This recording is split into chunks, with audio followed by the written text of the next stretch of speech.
The white is over.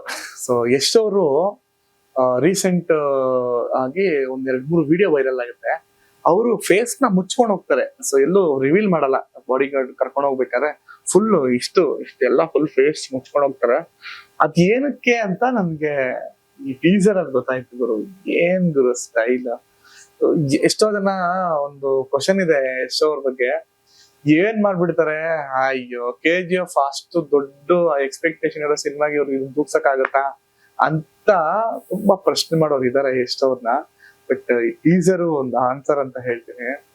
ಯಾವ ಲೆವೆಲ್ಗೆ craze ಟೀಸರ್ಗೆ ಅಂದ್ರೆ, ನಾನ್ ನೋಡ್ತಾ ಇದ್ದೀನಿ ಕನ್ನಡದಕ್ಕಿಂತ ಬೇರೆ ಲ್ಯಾಂಗ್ವೇಜ್ ಅವ್ರಿಗೆ ಜಾಸ್ತಿ ಇಂಟ್ರೆಸ್ಟ್ ಇದ್ದಂಗಿದೆ ಯಶ್ ಅವ್ರ ಮೇಲೆ.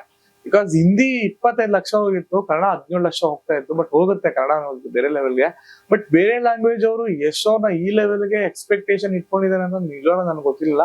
ಬಟ್ ಸಖತ್ ಮಾತ್ರ ಟೀಸರ್ ಅಲ್ಲಿ ಇನ್ನೇನ್ ಟೀಸರ್ ಬಗ್ಗೆ ಇನ್ನೇನ್ ಹೇಳೋದು ಅಂತಂದ್ರೆ, Raya getup next level.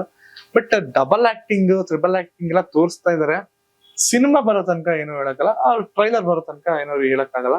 But may be double acting ಇರಬಹುದು, ಇಲ್ಲ ಅಂದ್ರೆ ರಾಯ ಅವರ ಪೂರ್ವ ಅಂದ್ರೆ ಅವ್ರ ಮುಂಚೆ ಇದ್ದಂತಹ ಗೆಟಪ್ ಇರಬಹುದು ಅಂತ ನನ್ನ ಎಕ್ಸ್ಪೆಕ್ಟೇಷನ್. ಮೋಸ್ಟ್ಲಿ ಡಬಲ್ ಆಕ್ಟಿಂಗ್ ಅಲ್ಲ ಅಂತ ಅನ್ಸುತ್ತೆ.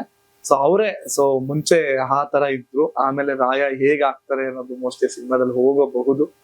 ಬಟ್ ಮೇಕಿಂಗ್ ಮಾತ್ರ ಮಾತಾಡಂಗಿಲ್ಲ ಯಾರುನು. ಬಾಯಿಗೆ ಜಿಪ್ ಹಾಕೊಂಡು ನೋಡ್ಬೇಕು, ಆ ಲೆವೆಲ್ಗೆ ಮೇಕಿಂಗ್ ಇರೋದು. ಅಲರ್ಟ್ ಟೋನು, ಮೇಕಿಂಗ್ ಏನ್ರು ಹಬ್ಬ.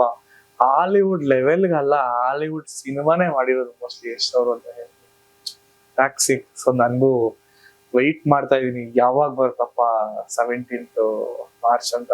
ಓಕೆ, ಇನ್ನೇನ್ ಸ್ವಲ್ಪ ದಿನಗಳಿದೆ. ಸೊ ಕಾಯ್ತಾ ಇದ್ದೀನಿ, ನೀವು ಎಲ್ಲ ಕಾಯ್ತಾ ಇದೀರ. ಅಂಡ್ ನಿಮ್ಗೆ ಟೀಸರ್ ಏನ್ ಅನ್ನಿಸ್ತು, ನನ್ ಪಾಯಿಂಟ್ ಏನಾದ್ರು ನಿಮ್ಗೂ ಅನ್ಸಿದ್ಯಾ, ಕಮೆಂಟ್ ಮಾಡಿ ಅಂತ ಹೇಳ್ತೀನಿ. ನಮಸ್ಕಾರ.